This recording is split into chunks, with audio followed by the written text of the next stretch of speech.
Antarctica. ഗവേഷകർ പറയുന്നത് അവിടെ 138 അഗ്നിപർവ്വതങ്ങൾ സ്ഥിതി ചെയ്യുന്നുണ്ട് എന്നാണ്.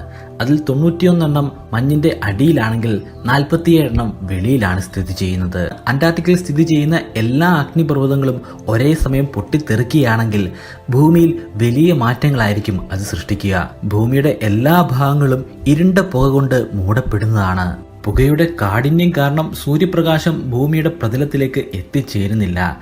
അതുകൊണ്ട് തന്നെ എല്ലാ സമയവും നമുക്ക് ഇരുട്ടായിരിക്കും കാണാൻ സാധിക്കുക.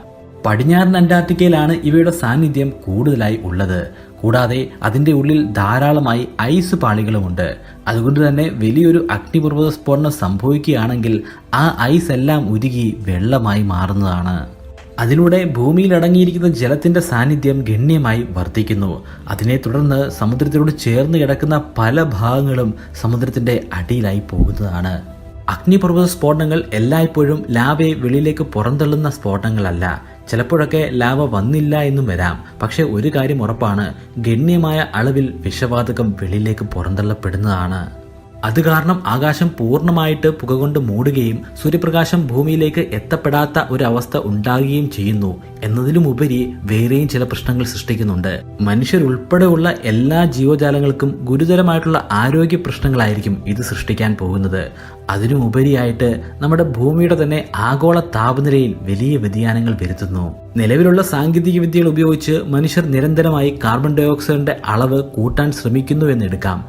അങ്ങനെയാണെങ്കിൽ പോലും മനുഷ്യന് ഒരിക്കലും ഇത്രയധികം ഭീകരമായ അളവിലുള്ള കാർബൺ ഡൈ ഓക്സൈഡ് ഉൽപ്പാദിപ്പിക്കാൻ സാധിക്കുകയില്ല. എന്നാൽ അത്രയും ഭീകരമായ അളവിലേക്ക് അഗ്നിപർവ്വത സ്ഫോടനങ്ങൾ എത്തിച്ചേരില്ല എന്നായിരിക്കും നിങ്ങളിപ്പോൾ ചിന്തിക്കുക. എന്നാൽ അങ്ങനെയല്ല. ഭൂമിയുടെ ചരിത്രം എടുക്കുകയാണെങ്കിൽ പലതവണ ഇത്തരത്തിലുള്ള പ്രക്രിയകൾ ഇവിടെ സംഭവിച്ചിട്ടുണ്ട്. ഇനിയും സംഭവിക്കാനുള്ള സാധ്യത വളരെയധികം കൂടുതലാണ്. ആ സ്ഫോടനം സംഭവിച്ച് അധികം വൈകാതെ തന്നെ അതിശക്തമായിട്ടുള്ള ഒരു മഴയും അവിടെ സംഭവിക്കുന്നതാണ്. എന്നാൽ ജലത്തിന്റെ സ്ഥാനത്ത് വോൾക്കാനിക് ആഷ് അല്ലെങ്കിൽ ചാരമായിരിക്കും അവിടെ മഴയായി പെയ്തിറങ്ങുക. പല വലിപ്പത്തിലുള്ള ചാരമുണ്ടാകും. വളരെ പൊടിയുടെ മാത്രം വലിപ്പമുള്ള ചാരമുണ്ടാകും. എന്നാൽ നമ്മുടെ കൈയുടെ അത്രയും തന്നെ വലിപ്പമുള്ള ചാരവും അവിടേക്ക് പതിക്കുന്നതാണ്. ഈ മഴ സംഭവിക്കുന്ന സ്ഥലത്ത് മനുഷ്യരുണ്ട് എങ്കിൽ അവർക്ക് പലതരത്തിലുള്ള ആരോഗ്യ പ്രശ്നങ്ങൾ ഉണ്ടാകുന്നതാണ്. അവരുടെ കണ്ണിന്റെ കാഴ്ച വരെ നഷ്ടപ്പെട്ടു പോയേക്കാം. പലതരത്തിലുള്ള ത്വക്ക് രോഗങ്ങളും അവർക്ക് സംഭവിക്കുന്നതാണ്.